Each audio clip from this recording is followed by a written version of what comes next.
vamos para mais uma aula agora na Semana Força Azul. É isso mesmo, agora Direito Administrativo. Sem perda de tempo, vamos embora para a primeira questão. Olha aí, primeira questão de hoje, vamos lá. O Estado, consoante o direito administrativo, possui 3 elementos originários e indissociáveis. Opa! Quais são os 3 elementos do Estado? Não vou precisar nem ver as alternativas. A pergunta ela é muito objetiva, né? Quais são os elementos do Estado? Nós vimos na nossa primeira aula, nossa primeira missão, que o Estado ele é composto de povo, território e soberania, ou governo soberano. E aí, claro, é importante saber forma de Estado. A nossa forma de Estado ela é federativa.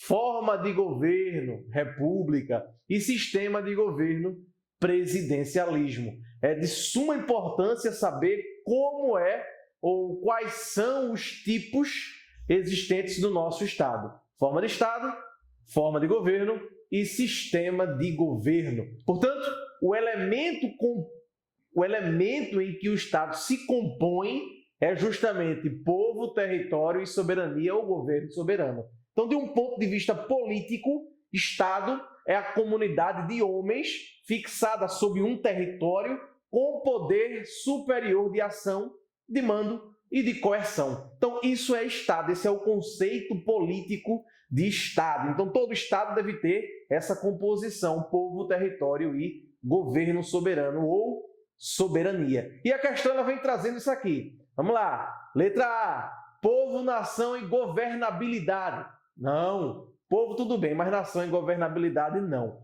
B, povo, território e governo soberano. Isso aí. Resposta letra B. C, povo, território e governabilidade. Não, governabilidade não, né?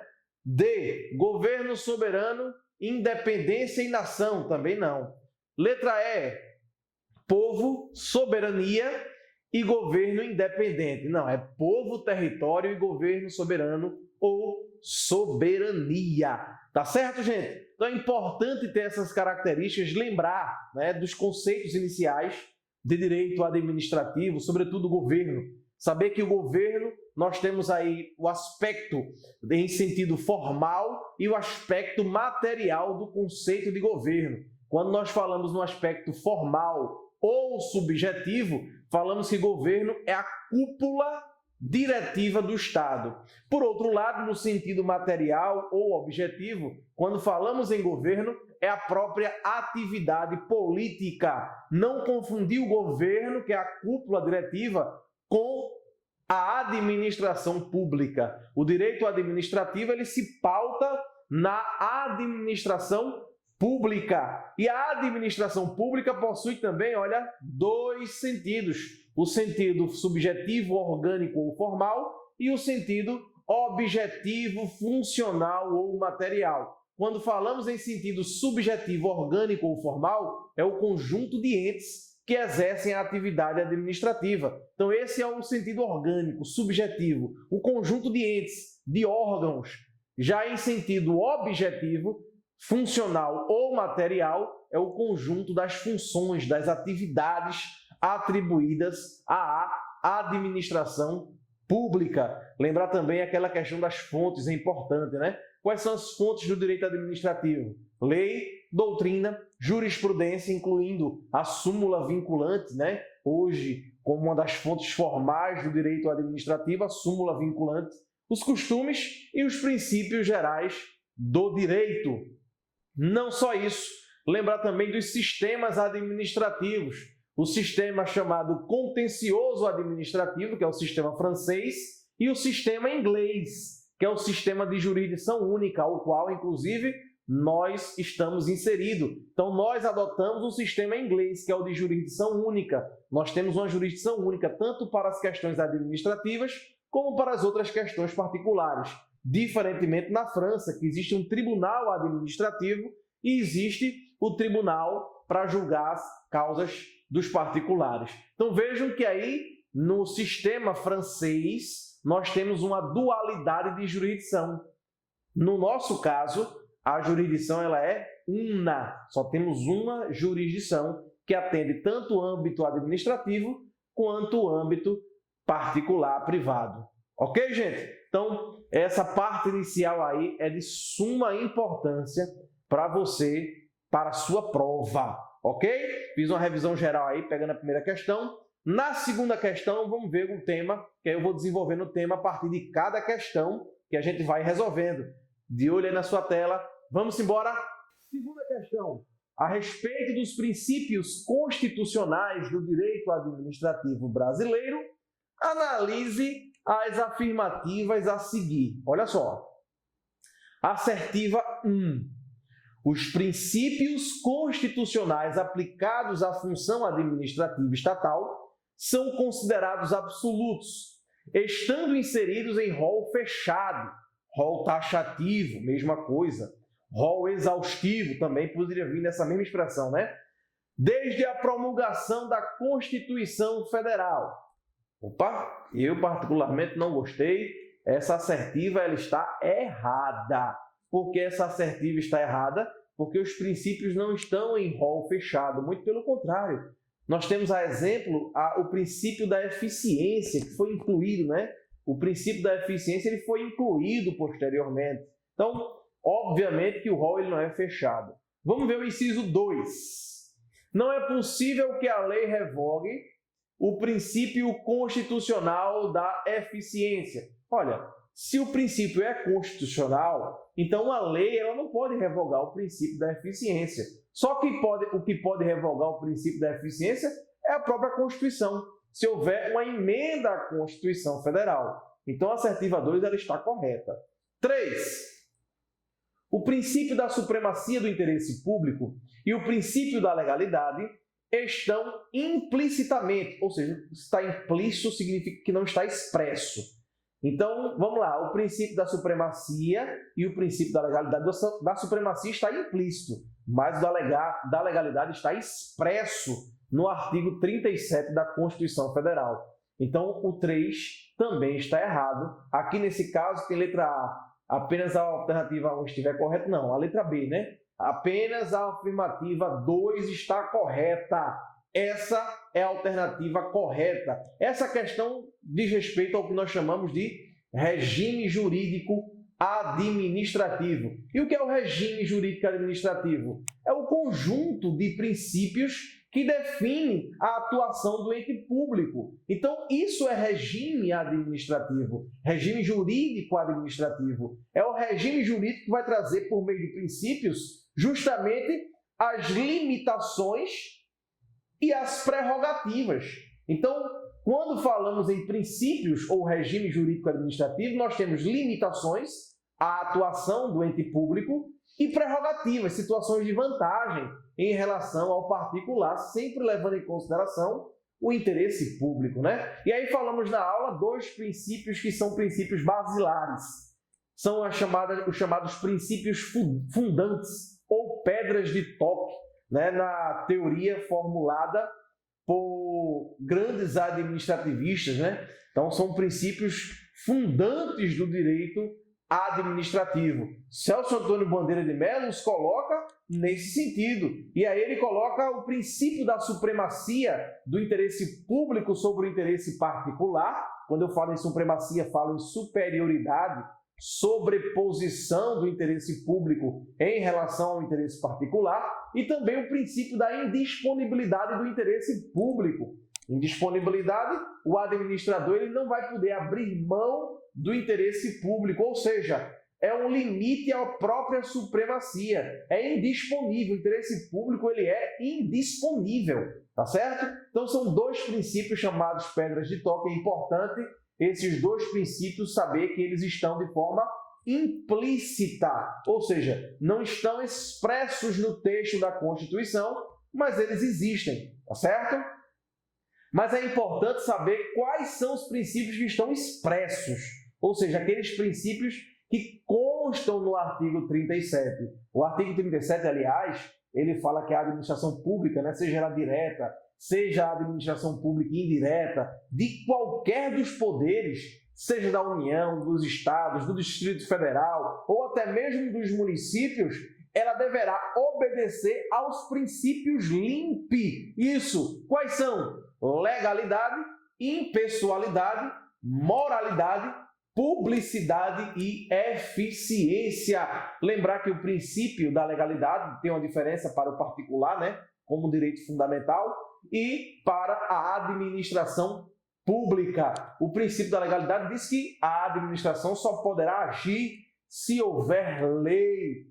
Cuidado, que o princípio da legalidade não afasta a possibilidade do agente agir por conveniência ou oportunidade, que é aí que nós chamamos do poder discricionário, né? Claro que não retira essa possibilidade, porque quem dá essa possibilidade é a própria lei. É a lei quem vai dizer se existe o poder discricionário ou se ele é vinculado, tá certo? Então, é importante compreender esse tema. Lembrar também que existem 3 exceções ao princípio da legalidade: as medidas provisórias editadas pelo Poder Executivo, o estado de defesa e o estado de sítio. São 3 exceções ao princípio da legalidade. O princípio da impessoalidade, por sua vez, ele diz respeito, e aí tem 2 sentidos, né? O primeiro sentido do princípio da impessoalidade é a ausência de subjetividade. Os critérios de atendimento do interesse público têm que ser objetivos. Já o segundo sentido, trazido aí por José Afonso da Silva, é o sentido em que o princípio da impessoalidade, ele diz respeito de que os atos não são imputáveis ao agente, e sim ao órgão a que pertence esse agente, dando aí ensejo à chamada teoria do órgão. É importante saber aí esses 2 sentidos do princípio da impessoalidade, inclusive saber a questão do nepotismo, né? É uma decorrência do princípio da impessoalidade, o nepotismo, súmula vinculante número 13 do Supremo Tribunal Federal. Essa súmula vinculante, claro, proíbe a nomeação de cônjuge, de companheiro, parente, em linha reta, colateral ou até mesmo por afinidade até o 3º grau da autoridade nomeante, tá certo? É importante saber a súmula vinculante número 13, que proíbe também, inclusive, aquelas chamadas designações recíprocas, né? Você não nomeia, você pode nomear, mas não nomeia o seu parente, você nomeia o parente de um colega, e esse colega nomeia o seu parente. E essas são as chamadas designações recíprocas, tá bom, gente? Lembrar disso, é importante saber, né? Quanto ao princípio da impessoalidade também, nós temos aquela discussão no que se refere ao sentido em si, se a finalidade, o princípio da finalidade estaria ligado à impessoalidade ou legalidade. A doutrina mais moderna entende que o princípio da finalidade ele está ligado mais à legalidade, tá certo, gente? E aí nós temos aquela divisão, né, do abuso do poder. O abuso do poder ele se divide em excesso de poder ou desvio de finalidade ou desvio de poder. Quando eu falo em excesso de poder, é a atuação além da competência legal. Quando eu falo em desvio de finalidade ou de poder, é a atuação contrária ao interesse público, tá bom? Vimos legalidade, vimos impessoalidade, agora, seguindo a ordem do LIMP, né? Moralidade. O que é moralidade? Moralidade são os padrões éticos de probidade, decoro, boa-fé. Isso é moralidade. Publicidade é a divulgação oficial dos atos administrativos. Os atos administrativos devem ser divulgados oficialmente, salvo se houver a situação de sigilo, né? É possível sim a situação de sigilo. E para finalizar os princípios desse regime jurídico administrativo, nós temos a eficiência. Então, quando falamos em eficiência, o princípio da eficiência, nós estamos justamente dizendo o melhor desempenho possível para ser praticado com os melhores resultados. Então, eu falo em desempenho, eu falo em resultados. Falou em desempenho, resultados, princípio da eficiência é muito importante. São os meios mais baratos para se alcançar os melhores resultados. Isso é o princípio da eficiência, tá certo? Vamos para a nossa 3ª questão de hoje. Vamos lá? De olho na sua tela. As pessoas jurídicas administrativas uma extensão da administração direta, que prestam serviços públicos e executam atividades típicas do Estado de forma descentralizada, são criadas por lei específica. Possuem finalidade... Cadê? Onde é que eu estou? Possuem personalidade jurídica própria de direito público, possuem patrimônio e receitas próprios, possuem autonomia administrativa e financeira e possuem capacidade específica restrita à sua área de atuação. São denominadas como... aqui é o seguinte, aqui a gente está lidando com a organização administrativa. A administração pública direta, a administração pública indireta. O que é a organização administrativa? É a estruturação do Estado, conhecimento acerca das pessoas, entidades e órgãos que compõem o Estado. A principal norma referente à organização administrativa é o Decreto-Lei nº 200, de 1967, que divide, claro, a administração pública indireta e a administração pública indireta. É importante saber que a direta compõe-se da União, Estados, Distrito Federal e municípios. Já a indireta compõe-se de autarquias, inclui-se as associações públicas ou consórcios públicos, as fundações públicas, empresas públicas e sociedade de economia mista. Você pode fazer um anagramazinho, né? O cafés, consórcios públicos, A, autarquias, F, fundações, E, empresas públicas e S, sociedades de economia mista. Por essa razão, a doutrina ela coloca alguns termos que é necessário que vocês entendam e compreendam. O que é? O primeiro termo, a centralização. Quando eu falo em centralização, eu estou justamente dizendo que a administração direta, ela mesmo consegue resolver os seus problemas. Ela não precisa criar uma outra pessoa jurídica para poder ela resolver aquele ato administrativo. Então, quando a gente fala em centralização, eu estou dizendo que o próprio Estado, por meio da administração pública direta, executa suas atividades, tá certo? Por meio de seus órgãos ou seus agentes administrativos. Ok, gente? No entanto, a gente sabe que não tem condições do Estado, ele sozinho, através da administração pública direta, efetuar todas as atividades que lhe são peculiares. Obviamente, por essa razão, e para se cumprir o princípio da eficiência, é que nós temos a chamada descentralização. Então, cuidado. Quando falamos em descentralização, tem um ezinho no meio aí, né? Descem. O ezinho é fundamental, porque é a criação de um novo ente. É um novo ente que vai ser criado para poder esse ente se especializar naquele tipo de matéria. Tá bom, gente? Então, cuidado. Quando eu falo em descentralização, eu estou dizendo em criação de entes. Aí surge, na descentralização, a administração pública indireta. Surgem as autarquias, surgem as sociedades de economia mista, surgem aí as fundações públicas, surgem aí as empresas públicas. Tá certo, gente? Então é importante a gente compreender nesse ponto, ok? Agora, se o ente da administração direta, ele cria órgãos, então ele não está descentralizando, ele só está desconcentrando, tá certo? É uma desconcentração. E aí, qual é a vogal que está ali no meio? O O de órgãos. Então, ele cria órgãos. Quando cria-se órgãos, desconcentração. Cria-se entes, descentralização. Mas, Johannes, o que são órgãos? É a mesma coisa que o nosso corpo. Pense, o meu dedo funciona sem estar agregado ao meu corpo? Não. O órgão é a mesma coisa. Dentro da administração pública, se cria órgãos. Você tem, por exemplo, um órgão máximo do Poder Executivo, o Presidente da República, é um órgão.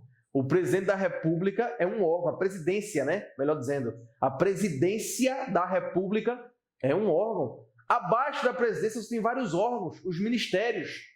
Vejam, aquilo são órgãos. O que são órgãos? Órgãos são centros especializados de competência, tá certo? Isso são órgãos, tá certo? Quando eu falo em órgãos, eu falo em desconcentração, falo em unidade de atuação integrante da estrutura da administração direta e até mesmo da estrutura da administração indireta. Na administração indireta você também tem órgãos. Um cuidado específico. Somente lei pode criar e pode extinguir órgãos. Somente lei pode criar e pode extinguir órgãos. Importante saber isso aí. Isso aí é uma questão crucial, tá bom? Então, quem são os entes da administração indireta? Que é importante saber para a gente conceituar aquela questão. Autarquias, fundações públicas, empresas públicas e sociedades de economia mista. Esses são os entes da administração pública indireta. E aí, claro, óbvio, é importante a gente saber o artigo 37, inciso 19. Somente por lei específica é que se cria uma autarquia. As outras, ou seja, as fundações aí privada, né? Fundação privada, porque se for fundação pública tem natureza de autarquia, então ela vai ser criada por lei também. Mas se for fundação privada, né, empresa pública, tá certo? Elas vão ser autorizadas. Elas vão ser autorizadas. Cuidado com isso aí, porque existe uma diferença de autarquia e as outras. As outras são autorizadas, a autarquia ela é criada por lei. Ok, gente? A autarquia é o quê? É um serviço autônomo criado por lei com personalidade jurídica própria, patrimônio e receita próprios, para executar atividades típicas da administração pública. Isso é uma autarquia. E é o conceito da questão, né? É o conceito trazido pela questão. Dentro das autarquias, nós temos aquelas chamadas as autarquias profissionais, que são os conselhos de classe. Nós temos as autarquias territoriais, caso sejam criadas no território. Nós temos também as autarquias em regime especial. Tem as autarquias culturais, as universidades públicas, por exemplo. As agências reguladoras que são criadas para fiscalizar, regular ou até normatizar a prestação de serviço público. Então, muito cuidado com isso. E as agências executivas, que têm um regime jurídico especial, né? Elas recebem uma qualificação especial. Tem as fundações públicas, né? A fundação pública é um conjunto patrimonial. Nós temos a fundação pública em regime público e em regime privado, tá certo? De natureza privada. E aí, a depender de cada situação, uma vai ser criada por lei, a outra apenas vai autorizar. E nós temos as empresas estatais, sociedade de economia mista e empresa privada. Quando eu falo em empresa, sociedade de economia mista e empresa pública, tá certo? Quando eu falo em empresa pública, a empresa pública é a entidade dotada de personalidade jurídica de direito privado com criação autorizada por lei e com patrimônio próprio, cujo capital social ele é integralmente detido pela União, Estados, Distrito Federal e municípios. Então, vejam, o capital da empresa pública é 100% público, diferente do que ocorre na sociedade de economia mista, né? Na sociedade de economia mista, ela possui personalidade jurídica própria, direito privado, a criação ela é autorizada, mas as ações com direito a voto pertencem, em sua maioria, à União, Estados, Distrito Federal e municípios ou à entidade da administração indireta. Então vejam que na sociedade da economia mista é possível capital privado, tá certo? E para finalizar, pode ainda surgir ou ter as chamadas entidades paraestatais, o SESI, SESC, SENAI, tudo isso são entidades de cooperação governamental, tá certo, gente? Então, vamos ver a questão para que a gente possa responder essa questão com base em todo esse conteúdo trazido aí para vocês. Então, vamos lá. Veja o que diz a questão aí de número 3. Vamos lá. Olha aí. As pessoas jurídicas administrativas, uma extensão da administração direta, que prestam serviços públicos e executam atividades típicas do Estado de forma descentralizada são criadas por lei específica. São criadas por leis específicas, autarquias, né, gente? Possui personalidade jurídica própria de direito público, possui patrimônio e receita próprios, possui autonomia administrativa e financeira. Pronto, autarquias. Autarquias, pode gabaritar aí, resposta letra B. Então, resposta para essa questão, tranquilidade, né? Foi o conceito de autarquias. Então, é importante saber esses conceitos, né? Inclusive, saber a diferença das pessoas jurídicas de direito público dentro mesmo da administração indireta. Tá certo? Então é importante compreender esse tema. Vamos para a quarta questão. Vamos lá? Quarta questão, olha só o que diz aí.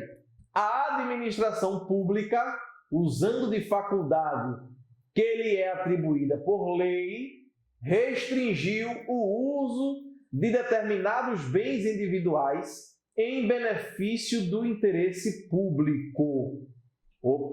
Restringiu o uso de determinados bens individuais em benefício do interesse público. Restrição de bens ou de propriedade. É o caso do uso de que poder, gente? Muito bem. Poder de polícia. É isso, na questão ali, letra C. De polícia. Poder de polícia. Vamos ver os poderes de uma forma resumida? O que são poderes administrativos? São prerrogativas da administração pública, tá certo? Nós temos aí poder vinculado e discricionário, que é aquele que fala sobre o grau de liberdade, o poder normativo ou regulamentador, o poder hierárquico, o disciplinar e o de polícia. Aí, quando nós falamos em poder discricionário e vinculado, sabemos que o discricionário é aquele onde se tem conveniência ou oportunidade, liberdade de escolha. Quando eu falo em poder normativo ou regulamentar, eu estou justamente dizendo que é uma prerrogativa que é dada à administração pública para se elaborar normas gerais. Óbvio, normas que digam respeito à administração pública. Então, nesse ponto, é importante saber que o poder normativo ou regulamentar, ele é justamente para a elaboração de normas, ok? Já o poder hierárquico é o poder da administração pública que visa escalonar as funções dos órgãos. Então, é importante saber que é o poder hierárquico, do hierarca, que vai ordenar e rever os atos dos seus agentes, estabelecendo uma relação de subordinação. Poder hierárquico. O poder disciplinar já é aquele poder em que vai se apurar eventuais infrações e aplicar penalidades. Quando eu falo em aplicação de uma penalidade, poder disciplinar. E o poder de polícia não. O poder de polícia, ele vai regular o exercício das liberdades individuais, o direito de propriedade de bens, né? Então, poder de polícia é isso, e é justamente isso que estava na questão. É importante saber a diferença dos poderes em relação aos poderes da administração pública, tá bom? Saber o que é poder disciplinar, saber o que é poder regulamentar, saber o que é poder de polícia, é muito importante isso. Muito importante. Vamos para a próxima questão. Quinta questão. Segundo a visão da doutrina tradicional, para a validade do ato administrativo é correto afirmar a exigência dos seguintes requisitos. Olha só. Letra A, competência, finalidade e publicidade. Letra B, objeto, finalidade, competência, motivo e forma. Letra C, objeto, forma, finalidade e motivação. Letra D, competência, finalidade, mérito e objeto. Letra E, eficiência, forma, motivo e objeto. Nesse ponto, a gente utiliza aquela regrinha COFI-FOMOB. Isso. Agora é importante saber que o ato administrativo, os atos administrativos, são todos aqueles praticados pela administração pública ou por quem faça às vezes da administração pública no exercício da função administrativa. E aí exclui-se, claro, do conceito os atos políticos. Sob o regime de direito público, aí tira os atos privados da administração. E quando manifesta vontade unilateral do poder público, em casos concretos ou de forma geral. e aí afasta, claro, os atos materiais. É importante saber que os elementos ou requisitos do ato administrativo, que é o que a questão exige, são 5, né? Não existe um consenso, mas a maior doutrina estabelece 5: competência ou sujeito, finalidade, forma, motivo ou objeto ou conteúdo, significando dizer que, de uma forma mais geral, a competência ou o sujeito é o conjunto de atribuições que é definida pela lei, tá certo? Para aquele agente, pela Constituição, pela lei, pelos atos administrativos. Isso é competência. Já a finalidade é o que o ato busca atingir, tá certo? Tudo aquilo que se busca proteger com a prática do ato administrativo. A forma é como o ato se exterioriza. Diferentemente é o motivo. Quando eu falo em motivo, eu falo nas razões de fato e de direito que dão ensejo à elaboração daquele ato administrativo. Quando eu falo em motivo, eu falo em pressuposto jurídico e pressuposto de fato. Lembrar, é importante, a teoria dos motivos determinantes, né? Teoria dos motivos determinantes. Uma vez declarado o motivo, ele deve ser cumprido, tá certo, gente? O objeto ou o conteúdo é o resultado prático, é a alteração no mundo jurídico a que o ato quer provocar. E, claro, nós devemos compreender, quando tratamos dessas 5 espécies, 5 situações de ato administrativo, né? Só para que a gente possa rememorar mais uma vez os elementos ou os requisitos, nós temos competência, finalidade, forma, motivo ou objeto. Então, quando a gente está diante desse assunto, é importante a gente compreender que os elementos que são chamados discricionários e os elementos que são vinculados devem ser estudados. Um exemplo, a competência, a finalidade e a forma, eles serão sempre vinculados, ou seja, a lei vai discipliná-los de forma objetiva, tá certo, gente? Então, competência, finalidade e forma serão sempre vinculados, motivo e objeto são discricionários. E aí, vamos para a nossa última questão da Semana Azul, é isso mesmo, a farda está próxima. Vamos para a 6ª questão, olha só, questão de número 6. De acordo com a Lei 8666 de 93, a licitação entre quaisquer interessados para escolha de trabalho técnico, científico ou artístico, mediante a instituição de prêmios ou remuneração aos vencedores, conforme critério constante de edital publicado na imprensa oficial com antecedência mínima de 45 dias, faz referência a que modalidade, gente? Nesse caso, concurso, né? Alternativa A, concurso, opa, é esse aí. B, tomada de preço não. C, concorrência não. Leilão não. E convite não. Não. Licitação é um procedimento administrativo que é disciplinado por lei e tem por ato, né? Por um ato administrativo prévio se determinam os critérios objetivos de seleção da proposta de contratação mais vantajosa. Então, tudo isso está na Lei 8666, né? Existem algumas finalidades, né, que se encontram no artigo 3º da 8666, finalidades da licitação, que é a isonomia, que é o princípio da igualdade, a seleção da proposta mais vantajosa, a promoção do desenvolvimento nacional sustentável, tudo isso são finalidades licitatórias, tá certo, gente? Importante compreender isso. E nós temos os tipos de licitação, que é o critério de julgamento da licitação, e as modalidades de licitação, que é a estrutura de procedimento. Quando eu falo em modalidade de licitação, que é o mais importante, né? Temos que saber tomada de preço, concorrência, convite, concurso, leilão e pregão. Então, são essas 6 espécies de modalidades de licitação. Já os tipos, que são os critérios de julgamento, menor preço, melhor técnica, técnica e preço e maior lance, tá bom? As 3 primeiras modalidades, concorrência, tomada de preço e convite, dizem respeito ao valor. Já o concurso, o leilão e o pregão diz respeito ao objeto.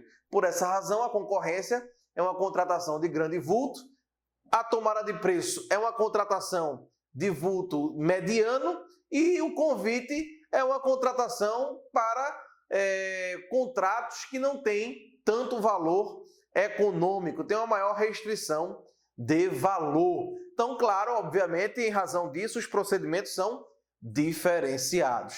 Já o concurso demonstra o interesse da administração em selecionar trabalhos técnicos, científicos ou artísticos com certas capacidades personalíssimas. O leilão é a modalidade que serve de alienação de bens. E o pregão eletrônico é para a aquisição. O pregão em si, incluindo o eletrônico, é para aquisição de bens e serviços comuns, tá certo, gente? Então, em razão disso, a questão foi muito objetiva e aí você tem que observar, né, fazer essa leitura. Ele deu um conceito ali para a gente estabelecer. Aí diz assim, a sexta e última questão. De acordo com a Lei 8666, a licitação entre quaisquer interessados para a escolha de trabalho técnico, científico ou artístico mediante a instituição de prêmios ou remuneração aos vencedores, pronto, prêmio ou remuneração tem um objeto aí, é um concurso, né, gente? Concurso, ok?